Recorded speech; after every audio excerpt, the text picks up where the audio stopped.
Hello, hello, everyone. From the north to the south to the east to the west. Shalom. Tom, say hello to everybody here. Can you hear me, Tom? I can hear you now. Yeah, you're coming Tell a little. tell everybody hello. Well, shalom aleichem. Yes, yes, and we have a good conversation today. I am actually outside today. It is only 60 degrees. The sun is shining, the wind is blowing, and this whole week we're supposed to be in the low 70s and low 40s at night. So we are in that, but we don't stay there long. We go straight to winter. We don't get a good fall. We just seem to dive into winter. This is what we do here in Georgia. So, but we have a good conversation today, and I want to start it out by saying a few weeks ago, maybe a couple of months ago now, I was looking at Netflix for something to watch, and I punched in Gnosticism, and then Mary Magdalene, the movie, showed up. I said that seems pretty interesting, so I, of course, played it, and I was totally blown away by the presentation and the way they included the Gospel of Mary Magdalene into this movie, and I was totally amazed at the difference of the gospel of faith versus the gospel of uh, the kingdom within. That's the way I'll say it. Of that of changing thyself first before you can change the world. And Tom, I know you haven't seen it yet, but I do recommend everyone out there, like I said, just go into Netflix and search for Mary Magdalene. There's some kind of famous actress. I don't know, no famous actors and actresses no more. I don't even care. But she did a wonderful job in the movie. But Tom, it really did change the way that I see the Christ within, the kingdom within, of how we are to approach this to the world. And I know this past couple of weeks, Tom, you have been reading the Gospel of Mary Magdalene, which I'm very familiar with also. And you said that you got a lot from this book just from reading from a non historical, non religious thing, that you got some good tidbits from this gospel. So let's start out right there, Tom. What did you get from this book that really maybe moved you or maybe rethink some things that you didn't think before? Yeah, I just happen to have page 7 before me here, Right, uh, from that particular book, and as I looked at the first 10 verses of this particular book, I thought, "Oh, man, this really has some really unique parallels where we're all at." right, And with the nature of what's going on today, with everything being in flux and the controversies, you don't know if you should walk to the left or to the right. You try to walk into the middle and you get hit from the right side or you get hit from the left side. right. Either way. That's symbolism, huh? Right. But Exactly. here's what it says: what is matter? Will it last forever? I mean, what is matter? Will it last forever? Right. I was struck with that, and I thought, well, when you get to a place of maybe being depressed or discouraged, you have to look around and you say, what is this going to last forever? Right. The matter is the substance of what we are looking at today, what we are experiencing today. Will it last forever? Right. And I think that what comes from inside of us is we ask that question, and then a teacher emerges from within, as you've been saying, Mike, is if the teacher answers and says, all that is born, all that is created, all the elements of nature are interwoven and united with each other. All that is composed shall be discomposed. Everything returns to its roots. Matter returns to the origins of matter. Those who have ears, let them hear. So I'm struck with the fact that here, when you ask yourself, what in the heck is going on, especially with the kids that are trying to go to college, and you can't go to college unless you get, uh, you know, you know what I'm talking about. Yeah. Yeah. Yeah. And disagree with that. And everything just seems to be chaotic. It just does not make sense. But Right. then this here book is saying here that all that is born, all that is created, all the elements of nature, and everything that we see constituted as it is right now, everything that is interwoven, everything is interwoven and united with each other. And what is that purpose? In Right. order in order that that which is composed now, that which has been composed, will be decomposed. So I think that we are in the process of a deconstruction, a Yes. decomposing of all that's been built, and I'm not saying all of it's negative. You know, we've got the good things, and then we've got the bad things. You know, the stuff, good stuff on the right, the stuff on the left. But somehow in between, there has to be a decomposing so that everything will return to its roots. Right. I'm that as a person goes through things, and especially myself with all the junk I've gone through, that I find myself returning to roots. What are those roots? Well, they go below the ground. You have to Yes. dig deep. And I've been finding that there's two types of root systems. The diffuse system, and then there's the tap root. And so you're dealing with something that goes down deep, but then you have to come to realize that we are all in this thing together. Right. And the trees that stand in a taproot system, they don't go down too deep, but they're all intertwined with each other in order to create this beautiful forest. And Yes. so return to the roots. And sometimes our roots are connected with each other. Sometimes our roots are finding the good in the things that we would think are going to be completely negative. But I think that even the negative things are God's calling card to Right. point a specific direction in our life. Right. And so those are just the first 10 verses. What do you say? What do you say there, Rebel?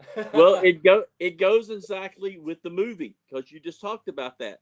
And in the gist of the movie, it talks about basically the Peter and the disciples that we know so well were looking for a particular pattern. They were looking for a Messiah to come, kick Roman butt, establish the kingdom back to Israel, and then the messianic kingdom would start. Well, of course, that's not what happened. And it seems like in the movie, Mary Magdalene is the only one who really realized and was listening to Jesus's words in the movie because he never said any of this stuff. This was a preconceived notion of what they thought was going to happen. And just as you said right here of the material world, there's so many people on the right and left with guaranteed predictions of what are going to happen. You know, that we got some saying Trump's fixing to come back and just win this thing. And then we got some saying, no, this ain't going to happen. But in essence, it all has to go away because this system that we live in now, this time, this age that we live in, needs to go back to its original source because man's what I figure, and I can see within my life sometimes too, man's greed or ego of pleasure and it's about me and you mentioned you we are united, we are one. Well, what I see in today's world is more of an ego where it's me and mine and not ours. And I believe you're absolutely right there with the 10 verses there is we have to come to a time of apocalypse, and that word has many different meanings, but what I'm talking about is basically a reset back to the values that truly matter and to That's the point that we can really understand, Tom, that you and I are one. We may be miles apart. You know, you're way up north and I'm way down south, but in essence, our spirits and our consciousness, we are one. We are one. We are like the Borg. We just got to start acting like the Borg of Star Trek, not evil, but we have to be in that way where we're moving together. And you know, the tree thing that you brought up, which was so beautiful. If you notice trees, the big oaks with the deep root and yet they're all on the ground, they're able to stand that storm, that hurricane, because they are hunkered in, they Yep. are big. But if you take a pine tree out there by itself that has a deep root, it don't have the roots that go along the ground. That's That it. rain is going to blow that tree over. But like That's you said, we looked at some, I was looking around for examples, I'm not gazing, but we looked at some land last week and I noticed all the pine trees, and they wasn't really big, but Yeah, brother, they're all together. So that's when right. that wind blows, they're in the same mood. They're taking that wind together. So the force isn't as strong as it is with that big oak tree in the middle, but it's able to take it. And we got to have oak trees, but many of us need to be the pine trees that depend upon each other to That's get right. through these. And you're right, brother. We're in some crazy times. You know, I know the scriptures talk about where good will be bad and evil will be good, and I see that, and I don't just mean that from an elementary understanding of good and evil. It just means that common sense and basic understanding seems to be divorced in the society that we live in now. And I believe the Creator has to take us back to a basic the shot plane level so Yeah. that we could regroup and come back again. Mm-hmm. And here's something else too with reference to, is in this book, if I could. And here it continues on, it says, and Peter said to him, since you have become the interpreter of the elements and the events of the world, tell us, what is the sin of the world? Teacher answered, said, there is no sin. It is you who makes sin exist. And you act according to the habits of your corrupted nature. This is where sin lies. So I had a sense when I was reading that, I had a sense is that Peter says, well, if you think you know it all, then, Right, what right, about this, right, And immediately, the finger that you point at somebody else, you find 15 fingers pointing back at you and say, well, hey, right,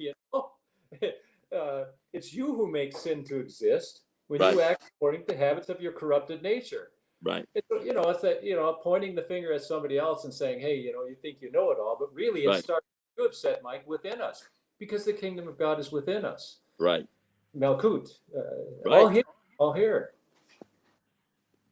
Yeah, Sophia, I mean, but this is the whole thing is when we take the contents of when Mary was written or whoever wrote it, whether she wrote it, doesn't matter. But the times that this book was written, women were property.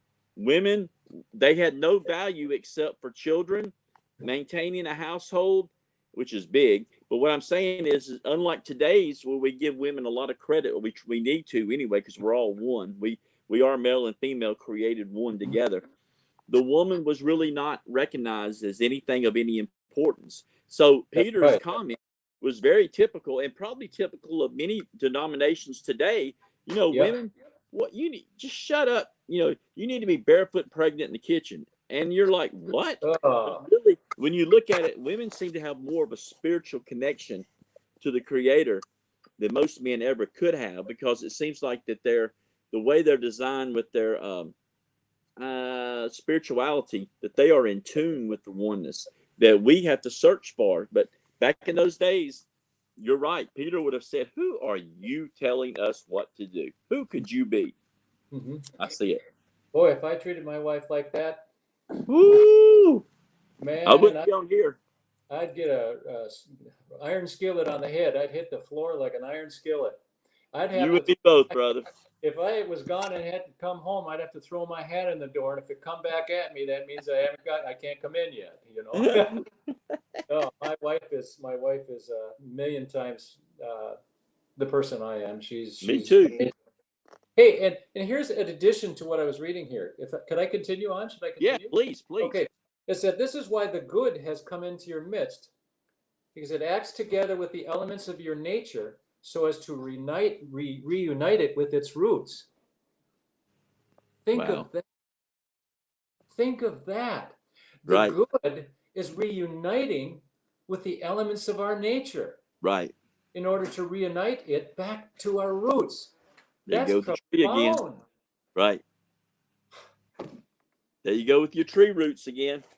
That's right. Yeah. Yeah. And he also goes on to say this, and then he continued, and this is why you become sick. This is why you die. It is the result of your actions. What you do takes you further away. What you do takes you further away. Car dream. Yeah, yeah, yeah. Tell them about the car dream there. No, that's your dream. You tell them. Well, anyways, I had a dream here a few nights ago, and that I was transported, as usually happens, and I'm looking at this car that's sitting there in this area, and then I was transported away from the car, and then the words come to me, don't get too far away from the car. You've got to keep moving, because if you leave the car sit there too long, then it has the potential to be broken into and to steal what is there. Right. Well, I'm getting back towards the car then, because I want to keep moving. And there's a Right. sense of we become too stagnant in traditions, religious ideologies, things that don't continue to bring ongoing conveyance of life and flow. Then I think we're in trouble. And I sense that what God was saying to me is that don't get too far away from your car, Tom. Tell this to your friends, the people that Right. you love. Stay close to your car. Keep moving, Right. because what's happening here is even though what's happening to you looks kind of crappy, even Right. though like your inner being is being torn apart, ravaged, you're kind of just hanging there out in the middle of space with this umbilical cord attached to the spaceship, and then all of a sudden God comes and cuts the cord, and Right. off you go.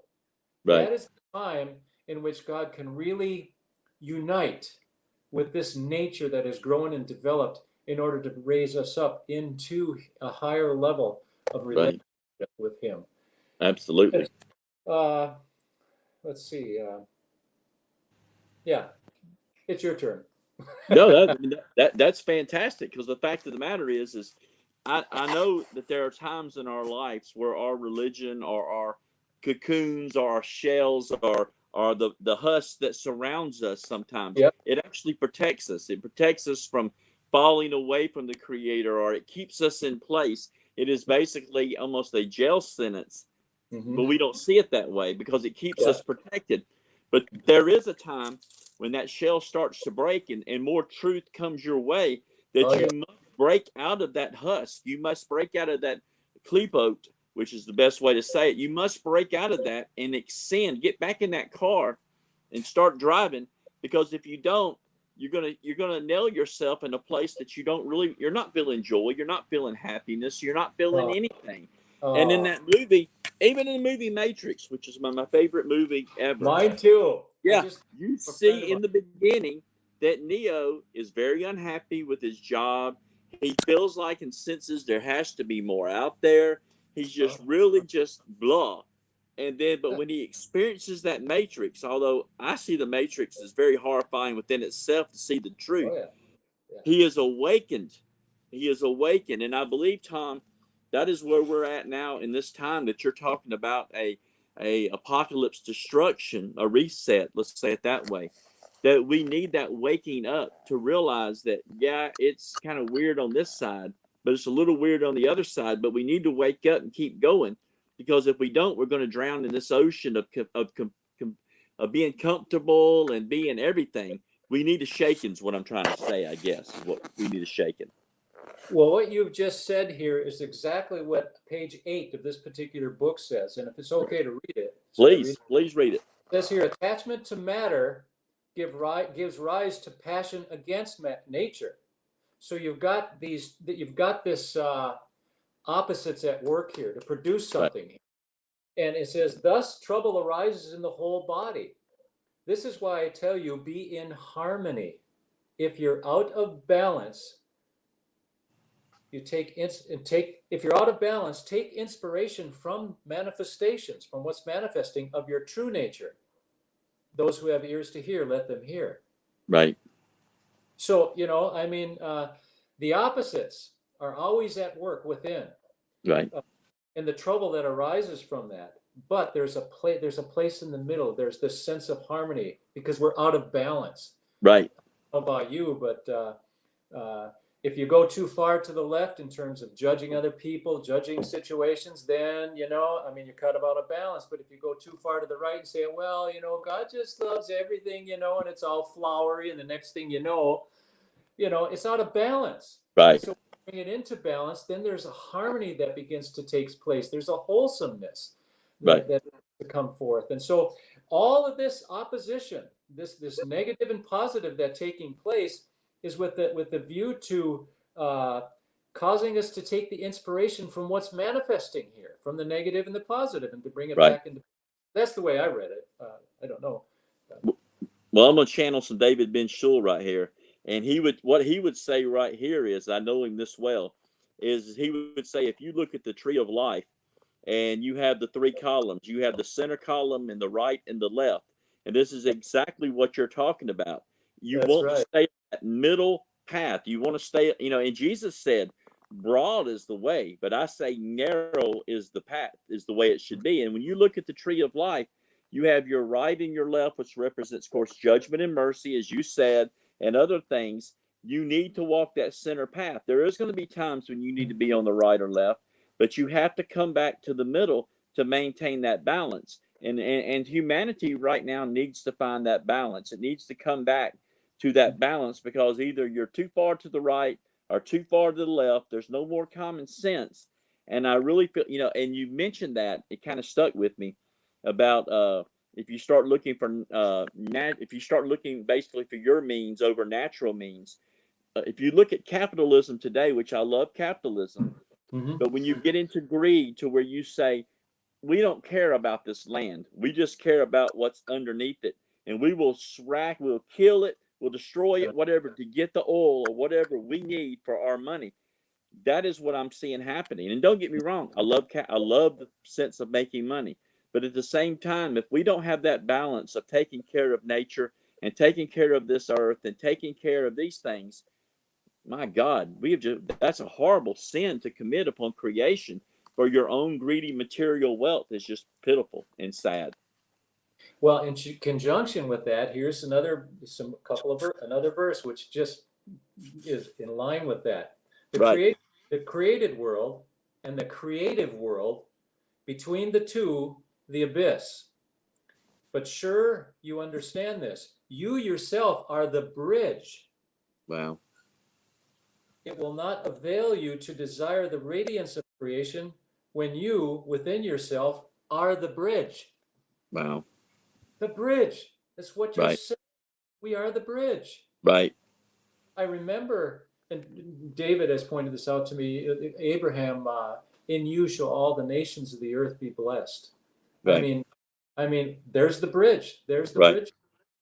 And I tell you, this is so powerful. Well, that's when, Tom, when people say that, what can I do? I have no value. I can't do anything. I'm just here. Maybe they're just a housewife at home with 4 children or 6 children, or maybe they're old and they can't work no more, or maybe they're, everybody can do something, because as you just mentioned, in some aspect of life, you can bridge the balance back somehow through words, actions, whatever.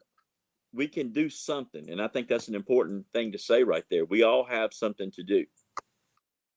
That's right. And everyone is just as important. Right.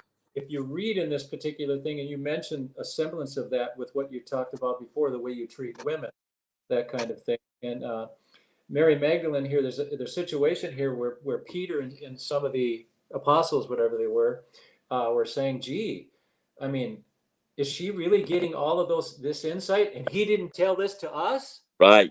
He didn't tell this to us. How can he give it to her? Right. I'm thinking, God can speak through an ass. Yes. Can. And I tell you, some of the biggest asses in the world are the ones like that judge. I shouldn't use that term. That's probably a Right. bad term. Yeah. But anyways, I'm just, comparing asses to asses. And sometimes I could be an ass too, because I can say, well, how can God say this? Right. Do this? Oh, look at me, or someone comes along, look at me, I've got this education in eschatology or Right. religious ideology, and how can this simple little lady come up who has went through the fires of hell and come Right. up and say 3 words, Right. 3 words that can change a person's life, as opposed to a dissertation that lasts 4 hours long that'll put you to sleep and you probably Right. fall a concussion from. Right. What would be worse, the fall or listening to the 3-hour dissertation? 3-hour dissertation. You might have to edit some of this. Yeah. Well, you're right, because we don't give credit. We look for the deep meanings of everything, and sometimes it's the simple things. I love to watch animals. I love to watch my chickens, and when I had goats and stuff like that, because they get it somehow. I mean, now deer don't get it. Deer are stupid. I'm telling you, they run in front of cars and stuff. They're stupid. But chickens and goats get it. And you watch how they deal with certain things in their life, of how they deal with their babies and how they protect each other. We could really do well going back watching nature on how it handles things. Sure, we're more intellect, and I get it, but sometimes our intellect and knowledge really gets in the way of the simple things that we should be doing, as you said, and we just miss. That's why I think women are so beautiful, is they have the instinct that we don't have, and we do all this studying and seeking and everything, and like you said, they'll say 3 small words, and you're like, why didn't I get that? Why didn't I understand that? That's how it is with my wife. Yeah. Yeah. I'll spend 2 months if I sense a particular theme, and I'll study it for 2 months. And then my wife will say, well, what are you studying? And I'll say it and, go on and on. And she says, well, I knew that. God told me that, and I knew that in 2 minutes. You were spending 2 months on that? I said, well, yeah, I must have a thick skull, to get through, rather than you, And here says this: Simon Peter said to the teacher, supposedly related to what we're talking about, "Let Mary leave us, for women are not fit for life." Jesus Right. answered and said, "See, I have been guiding her so as to make her into a human. Right. She too will become a living breath like you. Any woman who becomes a human will enter the kingdom of God." I mean, we're talking about this kind of thing and judging and seeing who's fit for life and who isn't. You Right. know, and I tell you, the more I break out of some of the boxes that have been put over me, that have hung around me like an albatross, the better I feel. Right. The more the more I can get into the car and keep moving. That's the key. And Literally yeah, the key. And the thing is in the movie, the same thing happens basically at the end. Jesus is, he dies on the cross and everything. And she goes and sees Peter and these guys, and she's talking to them, and they're trying to figure it out. And she's like, "Guys, you missed it. The kingdom can't. The kingdom is already here. You must change yourselves first before you can change that around you." And of mhm. course, Peter got really, Mary, you were the downfall of Jesus. You were the one that brought him down, and we no longer want you with us and stuff like that. And it was a very powerful scene because she walks out, and of course, she don't know it, but there's a bunch of people following her out the door. And then Jesus is in an image sitting on the hill, and he basically says to her, I don't remember exactly, but it's like, you see how it feels? Because he felt the same thing. He's sitting there talking to these people, and they're not listening. They're trying to figure out something, and he's telling them what to do. And we Yeah. feel like that when we talk to our wives because they have a clue and we don't, and we're having to find this. So it was a very powerful scene in the movie when they had to break up, and Jesus and Mary went her way, and the disciples went their ways. Yeah, it's really that's really very, very true.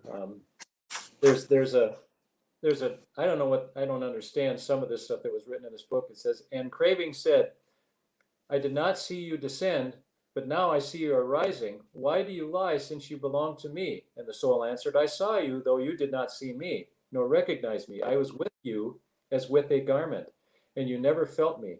Having said this, the soul left, rejoicing greatly. David Ben-Shul is doing a tremendous teaching on the soul, and I was just thinking of that, and I'm reading this here. Is oftentimes who we really are, Right. we don't really recognize that, and We are not. This is all what we are right here, and people just can't accept it. This is nothing but an illusion that we're doing right here. This emoji of Tom and Rebel Preacher Mike that we're seeing on this screen is not the reality. The reality is that we are a soul. We are a spirit, and we right. take upon this emoji, and none of this is really real, and that's a hard thing for many people to say. But in saying that, it don't mean that the problems and the pain that we're going through we don't really experience. And that's what Tom and I are talking about today, of how to handle people that are going through brokenness and hurt right now. There's people that's lost their job. There's Mhm. people that last year were heroes at work who are now being fired because they won't take a particular thing, and they're being fired now, and they're hurt because they've lost their livelihood. There are people that are being kicked out of religions because they're asking different questions that they don't allow happening. So Mhm. the reason Tom and I do these videos is to really reach out to people and let you know you're not alone. We all hurt. We all are in a place of uncomfortable sometimes. We all see things as going crazy right now, but at the same time, the bridge is within you, as Tom read a while ago. And you do have a place, and you have a purpose, and you have a job to do in this life that we are living right now. And you can't be intimidated by not speaking out or telling the truth when it comes to you, because most of the time you're sitting on more truth than you ever know. You're looking for it, and you're sitting on it. So, Mhm. Tom, it's been about 30, so we need to kind of like wrapping it up now. But Okay. I think we can do another show on this because you've only quoted one chapter. Going into 8, 7, and 8 is all you've actually quoted in this book. But I'm hoping next time we have David with us, and we're going to be discussing. I told him what I wanted to start discussing is realizing that the divine, the creator, the reality is all within us, and we're trying to figure that out in a simple way, so that we can let everybody know that you don't have to search, you don't have to have a special prayer, you don't have to go in the wilderness and scream. You just have to realize and recognize and search within. Could I just say a couple of closing sentences with Please, this?